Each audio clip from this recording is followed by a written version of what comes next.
നമസ്കാരം. ദൂരദർശൻ കാർഷിക വാർത്തകളിലേക്ക് സ്വാഗതം. പ്രധാന വാർത്തകൾ.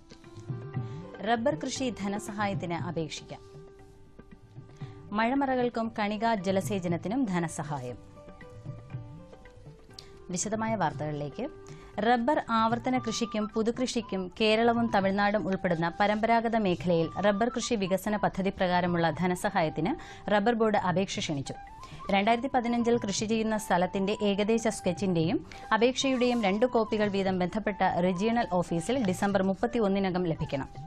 ആവർത്തന കൃഷിക്കും പുതുകൃഷിക്കും ഹെക്ടർ 1-ന് 25,000 രൂപയാണ് ധനസഹായം നൽകുന്നത്. വിശദവിവരങ്ങൾക്ക് സന്ദർശിക്കേണ്ട വെബ്സൈറ്റ് www.rubberboard.org.in. ചെങ്ങന്നൂർ സെൻട്രൽ ഹാച്ചറിയോടനുബന്ധിച്ച് പ്രവർത്തിക്കുന്ന ട്രെയിനിംഗ് ഇൻസ്റ്റിറ്റ്യൂട്ടിൽ കർഷകർക്കായി വിവിധ പരിശീലന പരിപാടികൾ സംഘടിപ്പിക്കുന്നു. ഈ മാസം 23-ാം തീയതി കാട വളർത്തലിലും 28 മുതൽ 30 വരെ ഇറച്ചിക്കോഴി വളർത്തലിലുമാണ് പരിശീലനം.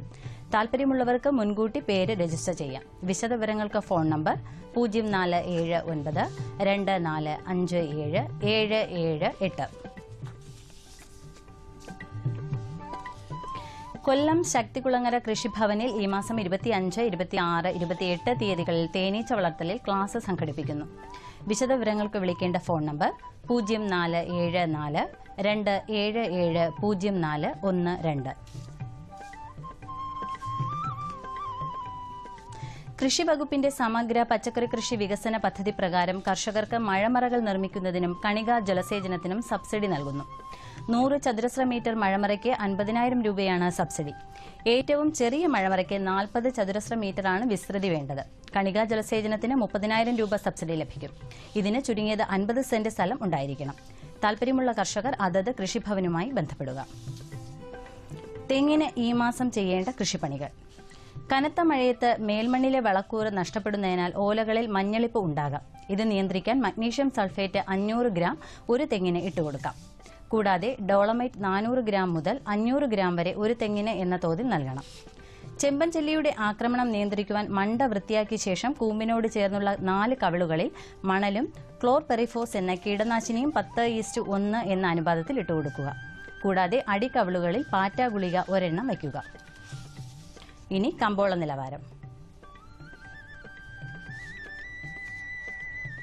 വെളിച്ചെണ്ണ കൊച്ചി 11,200 രൂപ, വെളിച്ചെണ്ണ കോഴിക്കോട് 12,000, വെളിച്ചെണ്ണ തൃശൂർ 10,900, കൊപ്ര കൊച്ചി 7,550, കൊപ്ര കോഴിക്കോട് 7,600, കൊപ്ര തൃശൂർ 7,435, കുരുമുളക് അൺഗാർബിൾ 63,000, കുരുമുളക് ഗാർബിൾ 66,000, ചുക്ക് മീഡിയം 20,000, ചുക്ക് ബെസ്റ്റ് 21,500, മഞ്ഞൾ സേലം 7,700, മഞ്ഞൾ ഈറോഡ് 8,000, അടയ്ക്ക പുതിയത് 21,500-നും 25,000-നും മധ്യേ.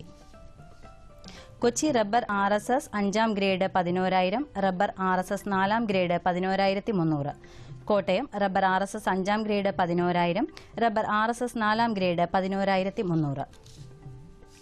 കമ്പോള നിലവാരം കൊച്ചി. വെളിച്ചെണ്ണ 11,200 രൂപ, കൊപ്ര 7,550, പിണ്ണാക്ക് എക്സ്പെല്ലർ 2,100, പിണ്ണാക്ക് റോട്ടറി 2,400, കുരുമുളക് അൺഗാർബിൾ 63,000, കുരുമുളക് ഗാർബിൾ 66,000, ചുക്ക് മീഡിയം 20,000, ചുക്ക് ബെസ്റ്റ് 21,500, അടയ്ക്ക പുതിയത് 21,500-നും 25,000-നും മധ്യേ. ജാതിക്ക തൊണ്ടൻ കിലോഗ്രാമിന് 180-നും 225-നും മധ്യേ. ജാതിക്ക തൊണ്ടില്ലാത്തത് 350-നും 390-നും മധ്യേ. ജാതിപത്രി 600-നും 950-നും മധ്യേ. ഗ്രാമ്പു 810. Rubber RSS 5-ാം grade 11,000, rubber RSS 4-ാം grade 11,300, ഒട്ടുപാൽ 7,300, latex 8,000 രൂപ. കമ്പോള അവലോകനം. ഉത്തരേന്ത്യയിൽ വിവിധ ഭക്ഷ്യ എണ്ണ വിലകൾ ഉയർന്നെങ്കിലും വെളിച്ചെണ്ണ വില താഴ്ന്നു. മില്ലുകാരിൽ നിന്നുള്ള ആവശ്യം കുറഞ്ഞതുമൂലം മലബാർ മേഖലയിൽ കൊപ്രയ്ക്ക് 200 രൂപ ഇടിഞ്ഞു. സംസ്ഥാനത്തെ പ്രമുഖ വിപണികളിൽ വെളിച്ചെണ്ണയുടെ വില താഴ്ന്നു. കേരളത്തിലെയും തമിഴ്നാട്ടിലെയും ലേല കേന്ദ്രങ്ങളിൽ ഉയർന്ന അളവിൽ ഏലക്ക എത്തിയത് വിലക്കയറ്റത്തിന് തടസ്സമായി. വിളവെടുപ്പ് ഊർജിതമായതോടെയാണ് വരവ് ശക്തമാക്കിയത്. കൊച്ചിയിൽ ഇന്ന് ലേലത്തിന് വന്ന 91,462 കിലോ ഏലക്ക പൂർണ്ണമായും ലേലം കൊണ്ടു.